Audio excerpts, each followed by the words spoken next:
te cingias e ias para onde querias. Quando fores velho, estenderás as mãos e o outro te cingirá e te levará para onde não queres ir. Jesus disse isso significando com que morte Pedro iria glorificar a Deus. E acrescentou: segue-me. Palavra da salvação. Jesus está olhando para Pedro e está dizendo: Pedro, apacenta as minhas ovelhas. É importante você entender isso. Jesus pede para Pedro apacentar as ovelhas de Cristo. Então as ovelhas não são de Pedro, as ovelhas são de Cristo. Pedro não é apacenta as suas ovelhas, Pedro apacenta as minhas ovelhas. Gente, olha isso. Então Cristo tem ovelhas, que sou eu, que é você, e ele está pedindo para um ser humano, ele está pedindo para um apóstolo, que é Pedro, para apacentar as ovelhas dele.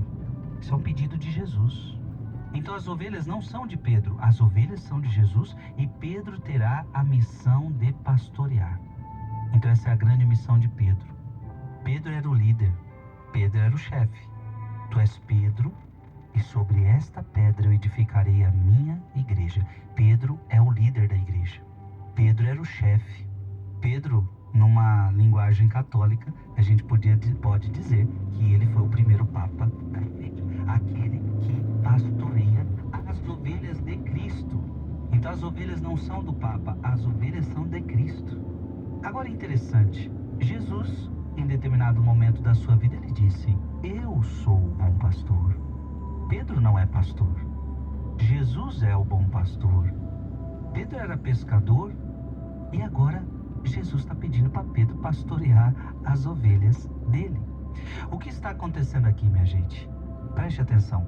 O que está acontecendo aqui é uma transferência de poder.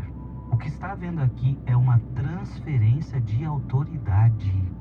A autoridade de cuidar do rebanho é de Cristo. A autoridade de apacentar ovelhas é de Cristo, porque Ele é o pastor. Só que o que nós estamos vendo aqui é que está havendo uma transferência de poder. À medida que Jesus fala para Pedro: apacenta minhas ovelhas, é como se ele estivesse dizendo para Pedro: a partir de agora eu estou te dando poder e autoridade para você pastorear as ovelhas. Você está entendendo? Jesus está dando poder, Jesus está dando autoridade para Pedro pastorear as ovelhas dele. Jesus, com isso, ele não deixa de ser o pastor principal. Jesus é o pastor principal, Pedro é o pastor secundário. Então nunca se esqueça disso. Jesus é o pastor principal, Pedro é o pastor secundário. Jesus é o pastor invisível da igreja. Nós não vemos, ele é o pastor invisível, mas ele quis que Pedro fosse o pastor visível da igreja. Então quando a gente olha para Pedro, quando a gente olha para o Papa, a gente vê um pastor visível, que o representa, que tem a autoridade dele. Está entendendo? O Papa tem a autoridade dada por Cristo. Agora, que bonito.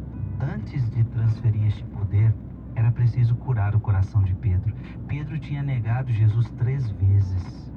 Agora, por 3 vezes, Pedro diz que ama Jesus. Como é bonito ver Jesus transferindo o seu poder de pastor para alguém tão fraco e tão limitado. Gente, se a gente parar para pensar nisso, olha para quem Jesus está transferindo o poder de pastorear o seu rebanho. Ao que negou, a este homem fraco, a este homem limitado. Com certeza, esse pastor secundário, esse pastor visível da igreja, fraco, limitado, receberá um auxílio do céu. Talvez Jesus permitiu Pedro passar por tudo isso para entender que o poder que ele vai exercer é um poder que não vem dele, é um poder que vem de Deus. Gente, só temos essa explicação. Como que Pedro, um homem tão fraco, foi capaz de pastorear a igreja de Cristo? Porque o poder não é dele, o poder é de Deus. Talvez seja por isso que Deus escolheu alguém tão fraco, tão limitado, para mais ainda revelar o seu poder. Que Deus te abençoe, em nome do Pai, do Filho e do Espírito Santo. Amém.